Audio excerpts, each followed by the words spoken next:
गोपीनाथ मुंडे हे महाराष्ट्राच्या राजकारणातील एक दिग्गज नाव. ऊस कामगार अन खनकर ओबीसींचा आवाज. भारतीय जनता पक्षाचे ज्येष्ठ नेते, जागेवर निर्णय घेऊन प्रश्न निकालात काढणारे डॅशिंग आणि कर्तबगार माजी गृहमंत्री. मुंबई अंडरवर्ल्डचा कर्दनकाळ अशी त्यांची महाराष्ट्राला ओळख. त्यांच्या हयातीतील त्यांच्यावर प्रेम करणारे लोक त्यांना बीड जिल्ह्याचा कायवारी म्हणून सुद्धा बोलायचे. गोपीनाथ मुंडेंनी महाराष्ट्रात भारतीय जनता पक्षाचा पाया भक्कम केला. प्रमोद महाजनांच्या सोबत त्यांनी अख्खा महाराष्ट्र पिंजून काढला. आज महाराष्ट्र भारतीय जनता पक्षाचा त्याचा जो काय पसारा वाढवला आहे त्याचं श्रेय हे निर्विवादपणे प्रमोद महाजन, गोपीनाथ मुंडे, एकनाथ खडसे आणि नितीन गडकरी यांना दिलं जातं. पण खऱ्या अर्थानं राजकारणातल्या वंचित आणि तळागाळातल्या समाजापर्यंत ज्यांनी भाजपाची नाळ जोडली ते म्हणजे गोपीनाथ मुंडेच. पण मंडळी, 3 जून 2014 रोजी जेव्हा गोपीनाथ मुंडे यांच्या मृत्यूची बातमी आली होती तेव्हा संपूर्ण महाराष्ट्र एकाकी शोकसागरात बुडाला होता. बीडची जनता, पोरबाळ, मायमाऊल्या मुलकुळून रडत होत्या. कारण दरम्यानच्या काळात गोपीनाथ मुंडे महाराष्ट्राचे मुख्यमंत्री बनतील अशी महाराष्ट्रात चर्चा सुरू होती. आणि त्यामुळं बीडचं संपूर्ण मराठवाडा त्यांच्या भूमीकडे लक्ष देऊन ठाम होता.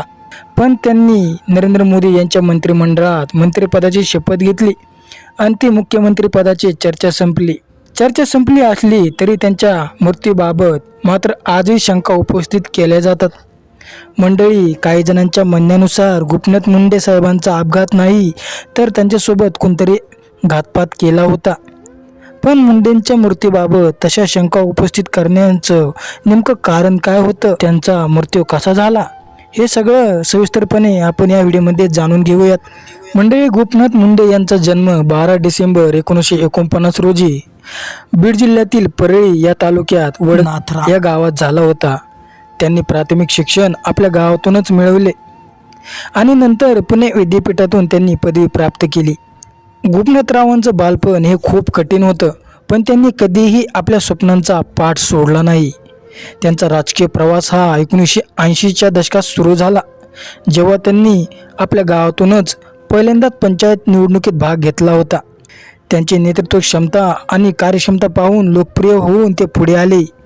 गोपीनाथ मुंडे यांचं राजकीय जीवन महाराष्ट्रातील प्रमुख नेता शंकरराव वाघुला यांच्याशी जोडला गेला, ज्यांनी त्यांना राजकारणाचा अभ्यास करून मदत केली. गोपीनाथ मुंडे यांनी BJPमध्ये प्रवेश केला आणि लवकर त्यांनी आपल्या नेतृत्वाची क्षमता दाखवली. 1995 त्यांनी महाराष्ट्र विधानसभेच्या निवडणुकीत विजय मिळवून आपली राजकीय कारकीर्द सुरू केली. त्यानंतर त्यांनी महाराष्ट्र सरकारमध्ये उपमुख्यमंत्री म्हणून काम केले आणि राज्यातील योजनांना चालना दिली. 2014 गोपीनाथ मुंडे मोदी सरकारमध्ये ग्रामीण विकास मंत्री म्हणून पदभार स्वीकारला. त्यांच्या कार्यकाळात त्यांनी ग्रामीण विकास, रस्ते आणि ग्रामीण क्षेत्रांसाठी अनेक मोठ्या योजनांची सुरुवात केली. त्यांचा दृष्टिकोन होता की प्रत्येक ग्रामीण क्षेत्राला यशस्वी बनायचं आहे. पण मंडळी, असं पण सांगितलं जातं नितीन गडकरी आणि गोपीनाथ मुंडे यांच्यामध्ये जास्त काही जमत नव्हतं. पण पक्षाचं काम करताना दोघेही आपल्यातला वाद हे जनतेसमोर येऊ देत नव्हते. मुंडे मात्र दिलदार, मोकळ्या मनाचा माणूस. कधी विलासराव देशमुख यांना ते आपला मित्र समजत. राजकारणात विरोध जरी असला तरी देखील मैत्रीची नाळ त्यांनी कधी सोडली नाही. पुढे त्यांनी मोदी सरकारमध्ये शपथ देखील घेतली. शपथ घेतल्यानंतर ते काही दिवस त्यांच्या सरकारी निवासस्थानामध्ये राहिले. पण मंडळी, गोपीनाथराव मुंडे यांना आपल्या बीड जिल्ह्याची ओढ लागली होती. मंत्री झाल्याबरोबर पहिली भेट मी बीड जिल्ह्याला देणार म्हणून ते बीड जिल्ह्याकडे निघाले होते. खरं तर गोपीनाथ मुंडे हे शपथ घेतल्यानंतर पहिल्यांदाच आपल्या गावाकडे जाणार होते. आपल्या गावाकडे निघाले देखील.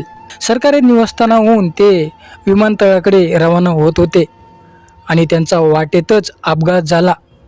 अपघात झाल्यानंतर त्यांना हॉस्पिटलमध्येही नेण्यात आलं होतं, पण डॉक्टरांनी त्यांना मृत घोषित केलं होतं. आणि मृत घोषित केल्यानंतर सर्व महाराष्ट्राला आणि बीड जिल्ह्याला धक्का बसला होता. हे कसं शक्य आहे?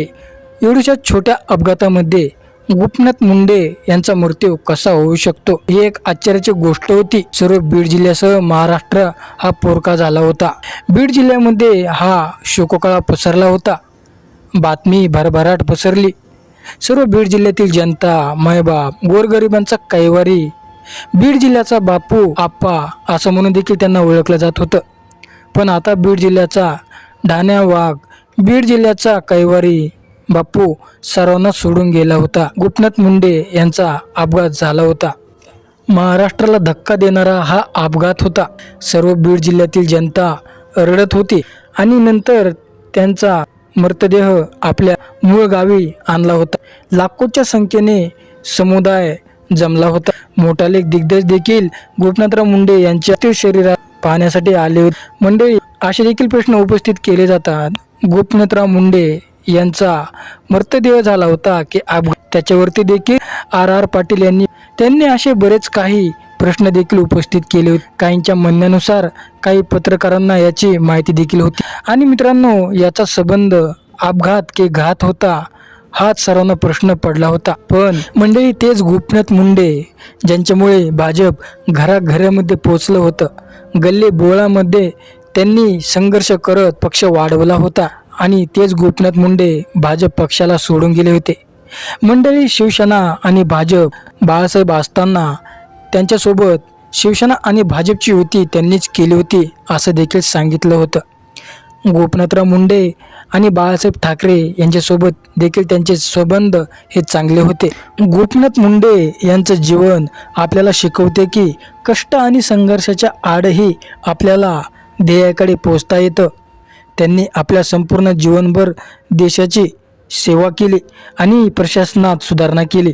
त्यांचं नाव नेहमीच आपल्या हृदयात जिवंत राहील.